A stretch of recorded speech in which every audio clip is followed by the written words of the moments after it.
Sucesso é ser bem-sucedido em algo. E acho que uma grande indagação que a gente tem que fazer é o que seria esse algo e também quais critérios definem que nós estamos sendo bem-sucedidos em algo.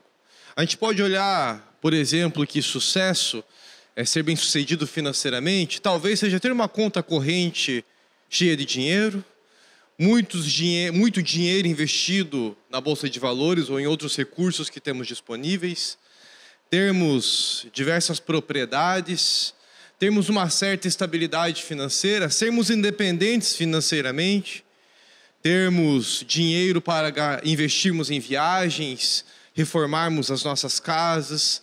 E talvez essa seja a definição de sucesso de alguns. Talvez sucesso seja também, um ponto de vista profissional, ser um grande CEO de uma grande empresa de comunicação e ter seu nome espalhado nas notícias e nas mídias mais diversas que nós temos espalhados no nosso mundo hoje. Ou então talvez ser um influenciador e ter milhões de seguidores nas redes que eu nem consigo vencer hoje, qual é a mais contemporânea, porque eu não sei, eu ainda estou no Instagram, eu não sei o que veio depois do Instagram e não sei o que vai surgir ainda depois do que existe hoje, além do Instagram. Então ser um grande influenciador dessas redes e ser uma celebridade, a ponto, mesmo não tendo feito nenhuma novela, nenhum filme, ser uma celebridade por ter inúmeros seguidores e ter a minha opinião influenciando tantas pessoas. Ou talvez falando no meu contexto, como professor de teologia numa instituição de ensino superior, talvez sucesso seja ser pastor de uma grande igreja. Talvez o sucesso seja ser um pastor assalariado, em questão, num nível integral de ministério, numa igreja com milhares de membros, tendo a garantia de uma previdência privada, tendo um carro para fazer visitação, um plano de saúde e sendo convidado a nível nacional e internacional para palestrar nos mais diversos lugares. Nós temos várias possibilidades do que é de fato ser bem-sucedido. Mas esses 3 exemplos que eu dei, meus queridos, uma coisa nos deve chamar a atenção e nos deve preocupar.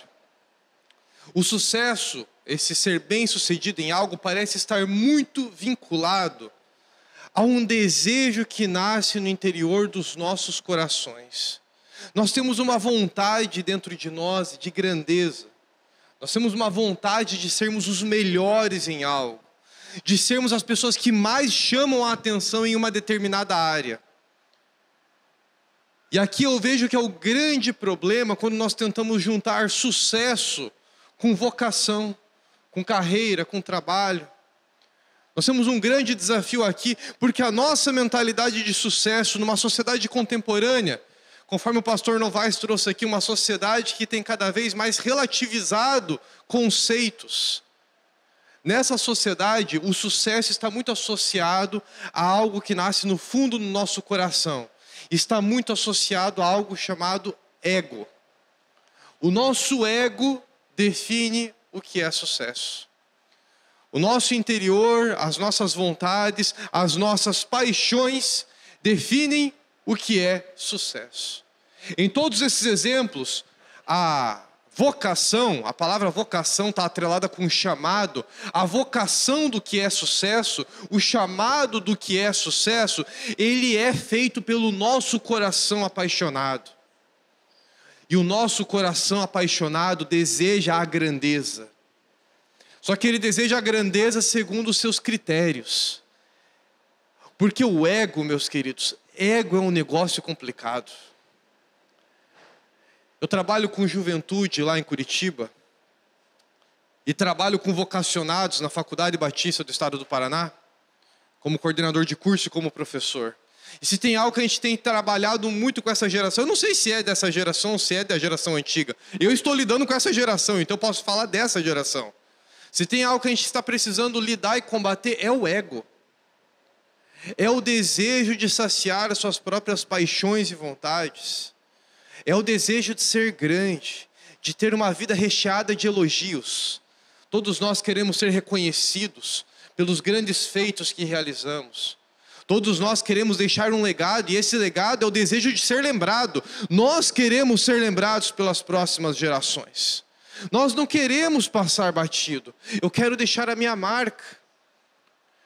Eu quero ser lembrado, eu quero chamar a atenção do público em que eu estou inserido. Eu quero que os holofotes se voltem para mim. Eu quero que os olhos e os ouvidos se voltem para mim. Não farei isso aqui para não expor ninguém, mas fico curioso se eu perguntasse quem de nós aqui nunca pensou nesse tipo de coisa, se teríamos alguma mão levantada. Todos nós, em alguma área da nossa vida que nos interessa, desejamos os holofotes, desejamos a grandeza. Tim Keller, num livrinho muito curtinho chamado Ego Transformado, ele compara o ego como um órgão do corpo humano inflado com ar. Eu não sei se você já passou problemas intestinais em ter o seu estômago ou seu intestino cheio de gases. É algo muito interessante, meus queridos. Eu acho a comparação do Tim Keller bastante oportuna para comparar o nosso ego. Porque o ego, esse órgão inflado, ele está cheio, mas é cheio de algo que não faz sentido. Então, apesar de termos a sensação, quando nós estamos com o nosso ego inflado pelo sucesso, dele estar cheio, na verdade, ele continua tão vazio, com uma sensação de eu ainda estou com fome, eu ainda não estou saciado, eu quero mais. Ao mesmo tempo, esse órgão inflado, quando nós cutucamos, ele gera uma dor tão terrível, porque o ego também sofre com a dor do melindre, a dor da insegurança, porque tudo aquilo que é conquistado pela nossa própria força e para saciar a nossa própria paixão, vive sob a insegurança de ser perdido. Porque nós somos frágeis, e tudo aquilo que nós conquistamos com as nossas próprias mãos, tem uma grande probabilidade de ser perdido. É assim que funciona o ego. Quando você cutuca o ego, você sente uma dor terrível, porque o ego é sensível, o ego é frágil. E o ego está sempre trabalhando. O órgão inflado de ar, ele está num constante trabalho para tentar eliminar aquele ar e voltar à sua funcionalidade. E assim é o nosso ego. Ele está com uma constante tarefa de tentar encontrar essa saciedade, mas nunca conseguir se saciar. Este é o ego humano. E é este ego quem está chamando cada um de nós para o sucesso. E eu entendo que esse tem sido o nosso grande desafio, como jovens cristãos, para conseguirmos entender o que é sucesso. Eu gosto de pensar, quando penso em sucesso, eu gosto de pensar e trazer à tona o que Jesus falou a respeito de João Batista. Não sei se você lembra de quando Jesus fala de João Batista, se minha memória não falha, lá em Mateus capítulo 11, quando Jesus fala de João. João Batista foi um homem exótico. Ele vivia isolado no deserto, sozinho. As multidões apenas iam lá ouvi-lo, mas não há menções a ele ter companhia. Tinha uma dieta exótica, tinha vestes exóticas. No entanto, João Batista foi chamado para pregar a mensagem de arrependimento, e ele pregou essa mensagem. João Batista era ouvido por multidões. João Batista tinha um público farto ouvindo ele. Ele pregava para as pessoas simples, pregava também para os religiosos do seu tempo, pregava para pessoas instruídas, pregou para Herodes, o grande governador da Galileia. João Batista batizou Jesus, o nosso Salvador, o Filho de Deus. E Jesus, quando fala de João Batista, diz assim: dentre os nascidos de mulher, João Batista é o maior. Não há ninguém maior que ele.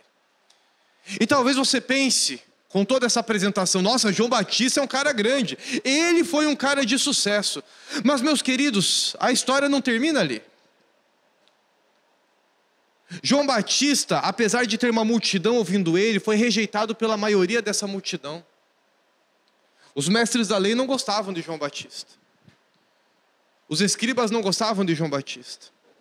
E de fato, ele batizou Jesus, mas após aquele batismo, diz o texto de João, capítulo 3, verso 30, que João disse o seguinte: agora é necessário que ele cresça e eu diminua. Eu, João, preciso diminuir para que Jesus cresça.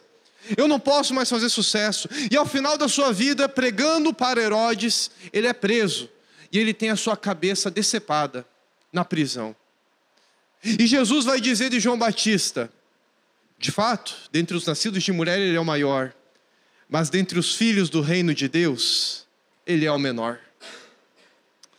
João Batista pregou uma mensagem que ele não viu se concretizando. Ele não viu Cristo crucificado. Ele não viu Cristo ressuscitando. Segundo a ótica do nosso tempo, será que João Batista fez sucesso? Paulo diz, lá em 2 Coríntios, capítulo 4, verso 7, que nós temos esse tesouro em vasos de barro, para que se veja que a excelência do poder provém de Deus, não de nós. Paulo fala aqui que seu ministério, seu trabalho, não era motivo para ele se engrandecer. O que ele recebeu de Deus não era motivo de glória para si mesmo, e é por isso que ele se compara como um vaso de barro.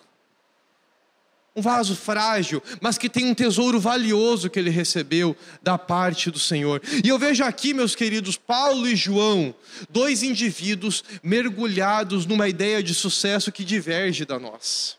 Mergulhados em humildade, Paulo e João assumem que sucesso não é ouvir a vocação dos seus próprios corações apaixonados. Não é ouvir os seus próprios desejos carnais. Não é ouvir aquela vozinha que está lá dentro falando, vai lá e brilha, porque você merece ser elogiado, você merece crescer, você merece ser o destaque. Não é isso que eu vejo em Paulo e João. Eu vejo pessoas que entenderam que a vocação é um chamado diferente. Eu vejo aqui esses homens ouvindo, recebendo um chamado, recebendo uma vocação de conquistas que eles, com a sua própria força, não conquistaram. Paulo e João são chamados a falar da salvação que eles não conquistaram com a própria força deles. Paulo e João são chamados a pregar uma mensagem que não foram eles quem criaram. É a mensagem da Boa Nova que foi inaugurada por Jesus. Não foi uma mensagem escrita por eles, mas uma mensagem de Jesus. Paulo e João são chamados a adorar e a prestar culto a um homem que eles não viram crucificado nem ressuscitado, mas eles amam esse homem e reconhecem o quanto esse homem os amou naquela cruz. Paulo e João, assim como nós, são chamados a crucificar o seu ego, a crucificar o sucesso que o nosso coração tanto almeja, e a tomar posse de uma cruz, e passar a anunciar uma mensagem que não é a mensagem deles. Não é algo que eles conquistaram, mas é algo do Senhor. Eles são chamados a crucificar o seu ego. Sucesso no cristianismo não é saciar o nosso ego. Sucesso no cristianismo é morrer na cruz com Cristo e permitir que Ele ressuscite nos nossos corações. Permitir que Ele ressuscite nas nossas práticas cristãs. Permitir que Ele ressuscite nas nossas ações. É permitir que Ele apareça e que eu diminua. Que Ele se destaque, que a voz dEle fale mais alto ao meu coração e que esta voz seja ouvida e não a voz do meu coração apaixonado pelo sucesso deste mundo. Não sei quantos conhecem os Arrais, mas tem uma música chamada Rojões, cantada pelo André. E o André Arrais, o refrão dessa música diz que eu quis morrer na batalha, quis lutar por um reino que não era meu, mas fui convidado a cantar de batalhas, de guerras e de histórias que eu não vi, que eu não assisti. Que nós possamos celebrar o sucesso de proclamar uma salvação que não fomos nós que conquistamos, uma mensagem que não fomos nós que iniciamos, mas que trará glórias àquele que nos criou, nos salvou, nos redimiu e há de nos glorificar para a glória dele no dia que ele voltar. Deus nos abençoe nessa tarefa.